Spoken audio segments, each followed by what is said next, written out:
I appreciate everybody being here, and thank you to Pirate Nation for making Conway, painting that thing purple the other night. By the end of the game, you saw no till, and it was all purple, and what a great sight! And our staff truly appreciates that, and so do our players. I know just they feed off that energy, and it's a big deal to them. So I can't wait to see that packed out in Dowdy Ficklen this Saturday night, 7:30.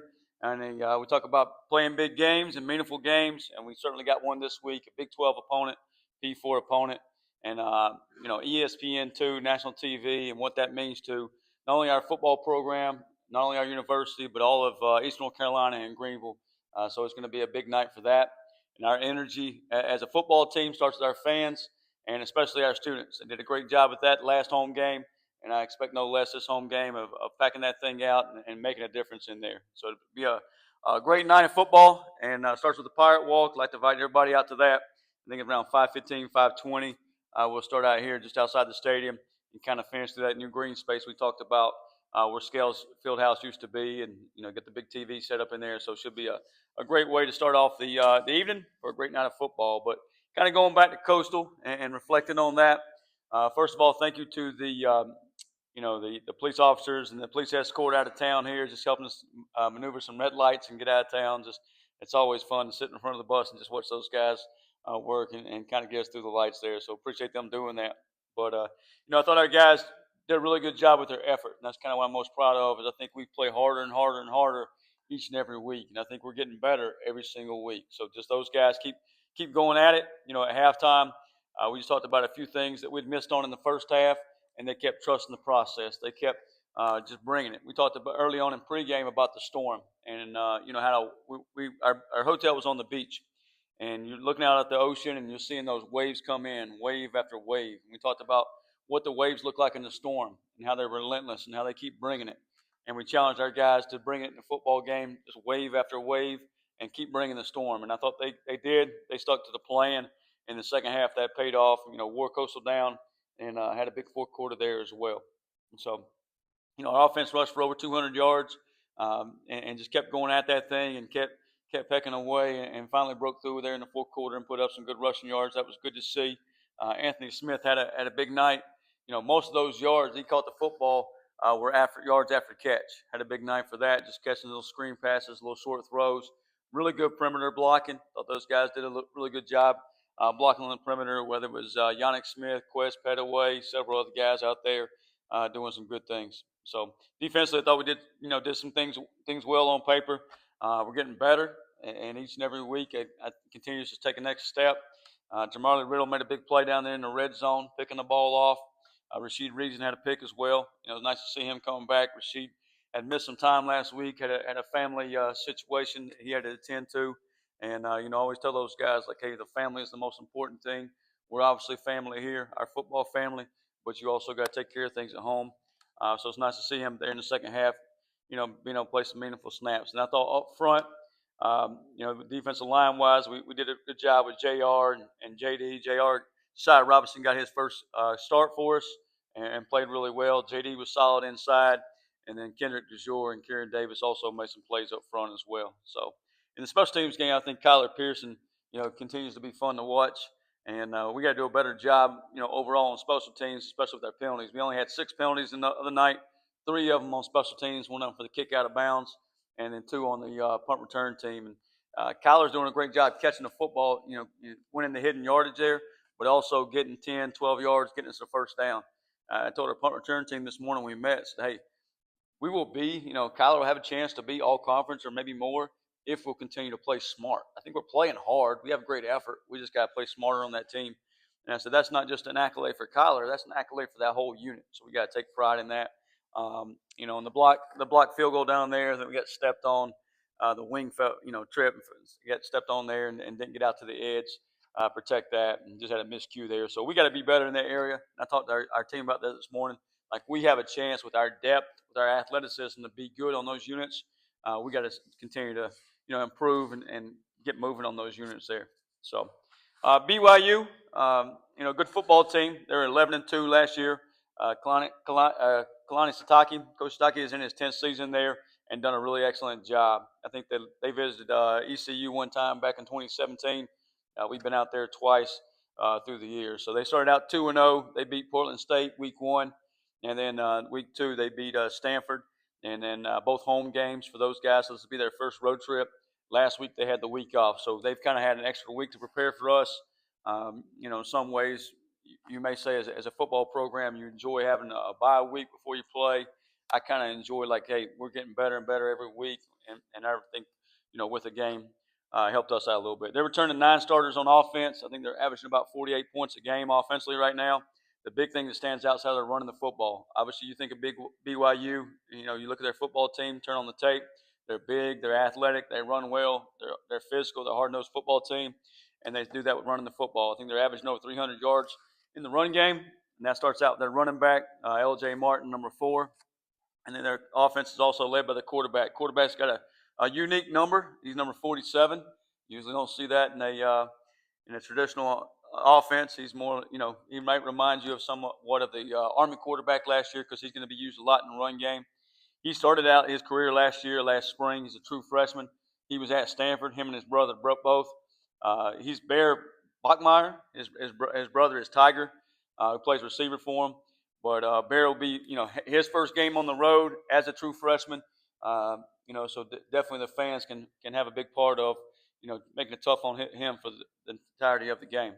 Also on the offense, they got Chase Roberts, number 2. I believe he was a receiver. We played out there a couple years ago. He's their deep ball, kind of throw the ball up to him type guy.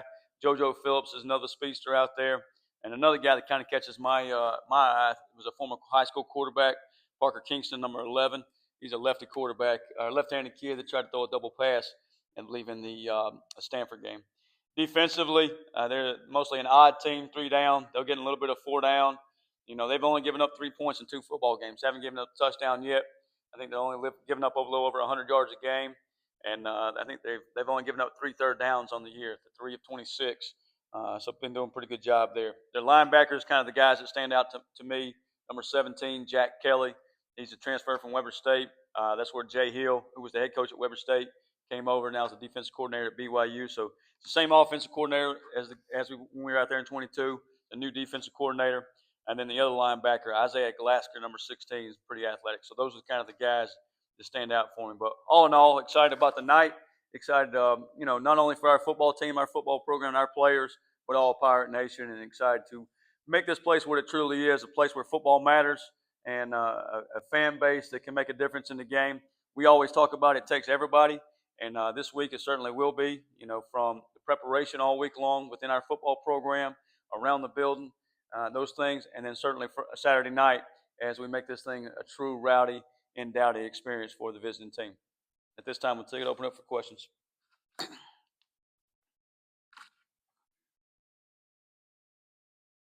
you find the balance of, obviously it is a big game, it is football, Yeah. is there a balance between using your emotion and not overhyping it?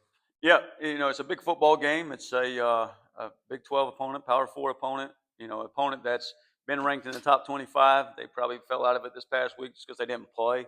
If they play, they're probably still in the top 25. In my opinion, they still are a top 25 football team. But the focus really comes down to us. We talked about that in the team meeting this morning. It's like, hey, it's about what we do, our execution, how we prepare, and how we go play the game. It's a lot of factors are playing, and yeah, we're underdogs, but there's a lot of factors in my mind that plays in our court and plays in our hand. But we just got to go prepare, and those things will help us. And the fact you've played in a big ball game already early in the season, game 1 on the road, in a different environment there, I think it helps you prepare you for this game as well. You kind of mentioned you never had to prepare for number 47 at quarterback Yeah. before. But when it comes to Bachmeyer, what he kind of adds multiple aspects of being a running quarterback, what more specifically do you see from him in the offense? Yeah, I mean he's a guy you're gonna have the +1 runs, and you got different aspects of that, and they've always done that, even going back to when we played out there several years ago.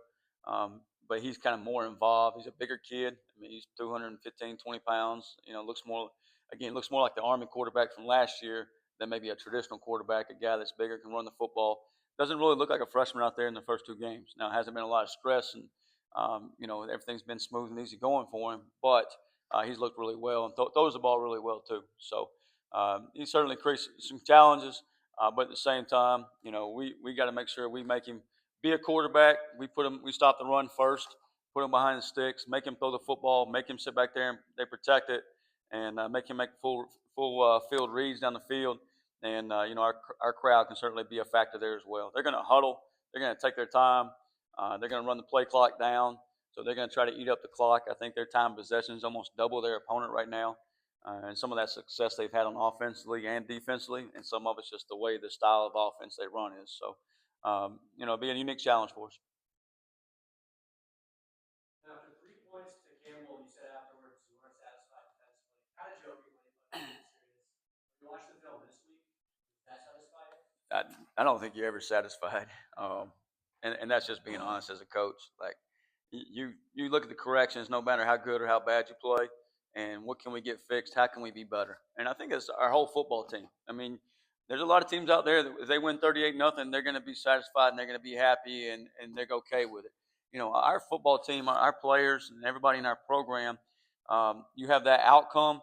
They know they left a lot out there on both sides of the football, and they know that hey, we can be better. And I told the guys this morning, if that's the case and you feel that way, that we can be a pretty good football team if we will keep working, if we will do the little things, if we'll pay attention to detail, if we'll keep team first and not let everything else creep in. We call that, some people call that rat poison or whatever. You got to be guarded against it, and you got to focus on hey, what's in front of you, and yourself and how much better you can be each and every day. So there's room for improvement. Yeah, obviously the outcome was the outcome, but we still got to continue to get better. Every team has its own personality. What makes this team's personality with creating turnovers? You see that in the preseason. I know you said you stressed it in the preseason, but this team is creating turnovers. Yeah, fortunately and unfortunately, I did not see that in the preseason. Some of that was due to our offense doing a good job taking care of the football, in which they continued. I know we had one the other night that slipped away from us, but you're talking about 1 in 3 games. You'll take that. If we can go 3 more games and only have one, you feel pretty good about it.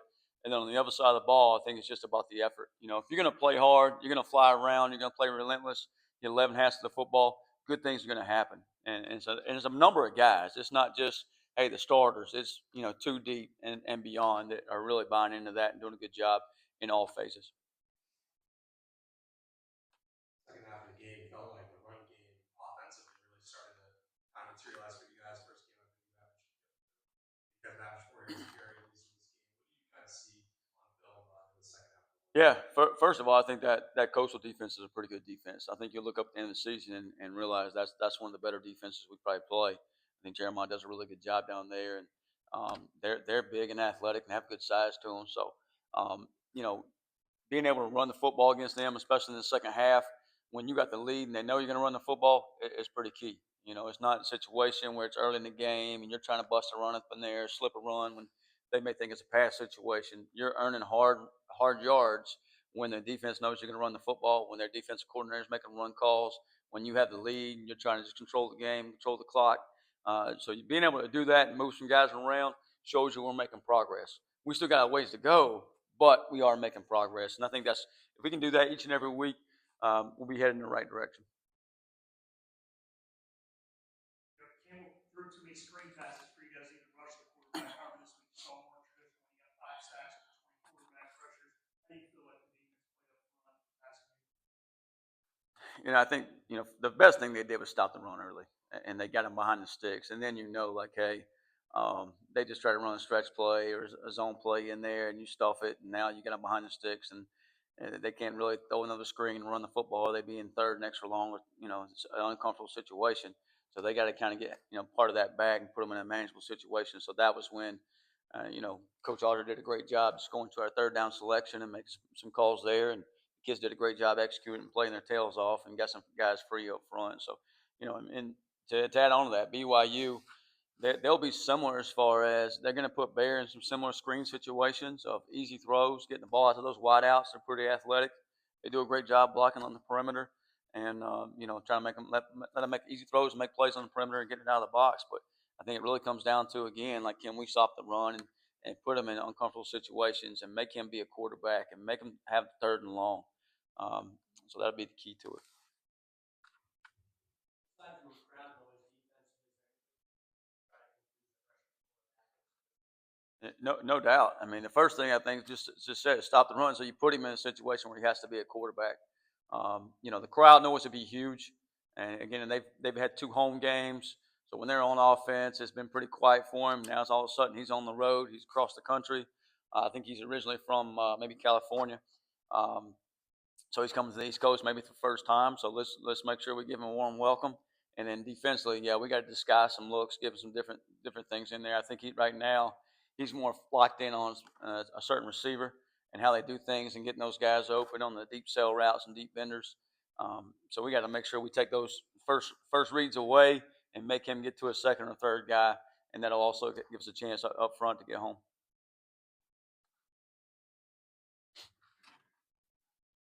Sure. So what was the explanation when you guys obviously subbed out on the fourth down? I know they have to hold it. Yeah. Is there a line So for how long? yeah, so probably spilled too much on here, but we call that play bozo, and it's an opportunity. And I think you saw it last year in the playoffs with Georgia and Notre Dame. Same exact setup. They just used a timeout. We had our offense out there on fourth down. We're going to go for it. They just used a timeout. So now they can't call back-to-back timeouts. So we send their punt team out there. They match the personnel with their punt return unit. Um, and I talked to the head of officials in our conference, and I got a call set up with him today. I talked to him in the preseason about this situation arising. He said, as long as you do it before 18 seconds, you substitute. The defense should have time to match personnel. We should back off the ball, and you have plenty of time to snap the football. Preston made the call. They come running off at 23 seconds. We get the offense out there pretty quick. They were a little slow matching the personnel. I was a little upset about it, probably let it bother me probably longer than it should. But it's an opportunity for us to keep a drive going early in the game, and an opportunity for us to keep moving the football and take momentum early in the game. And just thought we didn't get the opportunity to do that, so we just want to make sure I communicate with him and make sure we got that coached up. So if it comes up again in the season, that we'll execute it at a high level, and hopefully the officials will too. Coach JD was playing inside, outside of the tackle defense. How versatile is he for your defense? Yeah, JD Lampley started his career out inside and has changed his body up over the years a little bit. He's been more effective on the edge. Got an injury inside right now, so kicking him inside. And JD is going to play with a motor. He's going to play with power and got great hands and some angle movement stuff we do in there helps as well. But just really proud of him, just putting the team first, not worried about if he's inside or outside, and continue to go at it. And he's disruptive whether he's on the edge and inside. And I think that's the key is just getting our best players on the field and our twitchiest and fastest players on the field. And that was a move that allowed us to do that.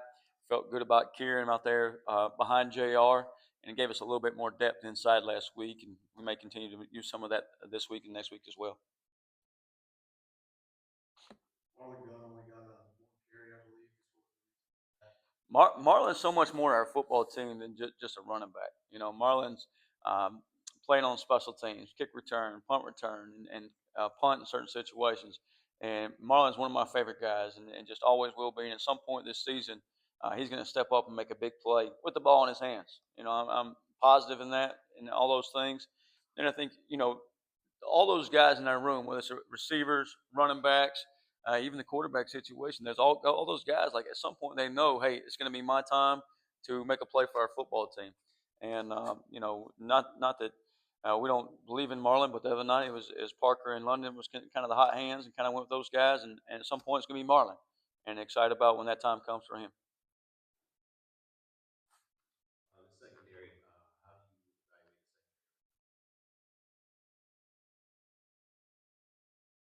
the secondary? They're getting better.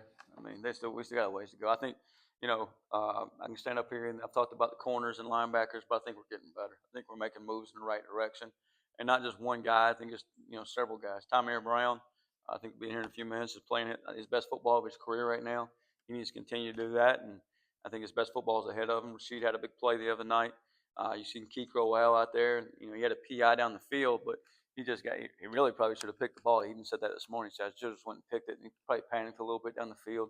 I just needs to remain calm. But sometimes you got to be in those situations to gain that experience. And I certainly see him making those plays. And I think we have some freshmen out wide that are going to continue to kind of show up as the season goes. And I think at linebacker, same thing. Day-Day's done a good job in there. Sam's starting to learn the position. It's obviously a brand new position to him, so he's starting to come along as well.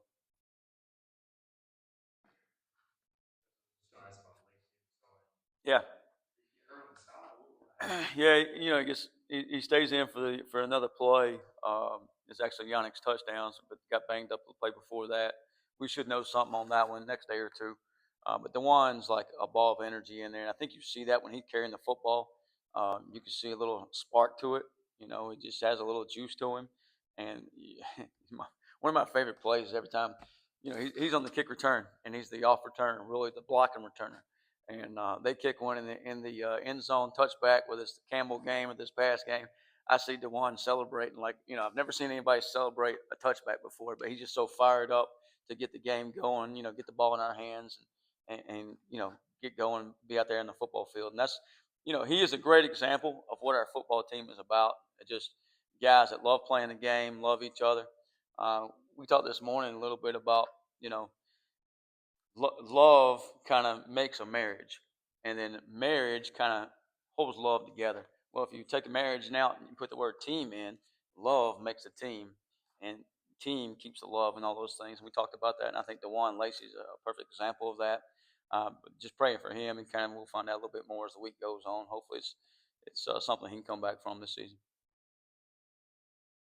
I guess kind of playing off of that, there's been a love from the fan base towards this team, whether it be Raleigh, Conway, or here. I think there's only Yeah. a few hundred tickets up for Saturday. Yeah. What does it mean to you, kind of early on in your first full year, to have this fan buy-in what's supposed to be a national TV game? Without getting too emotional, it means everything. I mean, it really does.